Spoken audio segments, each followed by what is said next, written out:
masalah kesehatan, di mana kita ingin perbaikan kinerja kesehatan masyarakat melalui RSUD ke depannya. Mengapa? Data kesehatan masyarakat Indonesia, di mana 99% atau sebagian besar rakyat Indonesia yang 280 jutaan tersebut memperoleh pelayanan kesehatan dari RSUD, puskesmas, dan rumah sakit pemerintah. Yang menjadi permasalahan adalah RSUD ternyata sulit berkembang karena hambatan politik, baik politik pusat maupun politik daerah. Maksudnya bagaimana?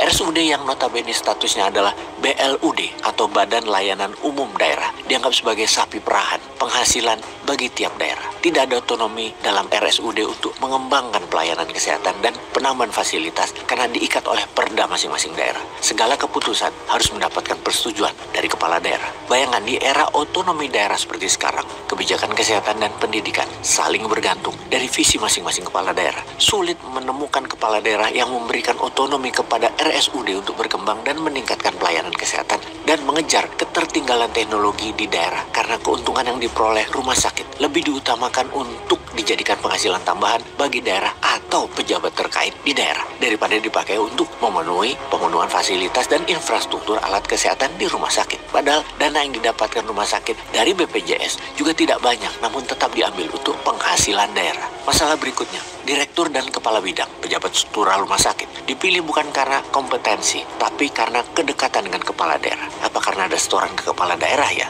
Gua nggak tahu juga tuh. Selain jabatan, rekrutmen kepegawaian di RSUD sering ada jual beli atau nepotisme dan tidak transparan. Jarang sekali daerah memberi dana kepada RSUD untuk berkembang, alih-alih memberikan kepala daerah malah mengambil keuntungan sebesar-besarnya dari rumah sakit dan memotong hak para nakes yang bekerja di rumah sakit. Proyek pembangunan dan pengadaan sering dimainkan oleh kepala daerah dan kroninya, sehingga mangkrak. Yang parah, tekanan dari kepala daerah membuat jasa pelayanan kepada dokter spesialis, dokter umum, dan nakes lainnya menjadi tidak berkeadilan sehingga melemahkan retensi dokter di daerah. Jika kesejahteraan para nakes di daerah sulit didapat, mustahil untuk mendistribusikan para nakes ke penjuru wilayah Indonesia. Dampak dari para dokter atau nakes yang tidak mendapatkan penghasilan cukup di rumah sakit daerah atau di RSUD, mereka mencari tambahan penghasilan di rumah sakit swasta dan tidak fokus mengembangkan layanan kesehatan di RSUD masing-masing. RSUD punya masalah manajemen keterbukaan, tidak ada transparansi dan kelolaan keuangan di rumah sakit umum daerah tersebut, berbeda dengan rumah sakit swasta.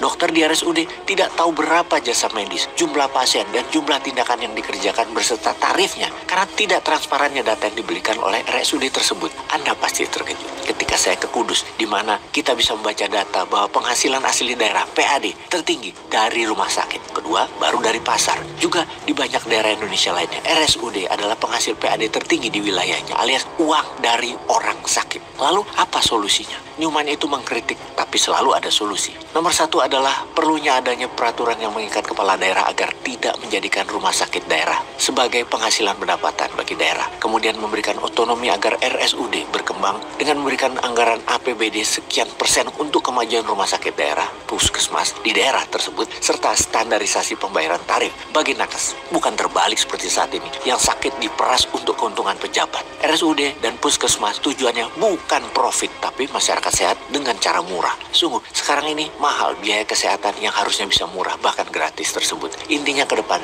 jangan jadikan kesehatan sebagai sumber pendapatan daerah dan pejabat daerah. Banyak sumber lain yang harus dijadikan potensi pendapatan daerah, seperti potensi alam sekitar untuk wisata, peningkatan hasil bumi dioptimalkan, bangun dan kembangkan pusat-pusat wisata olahan hasil pertanian,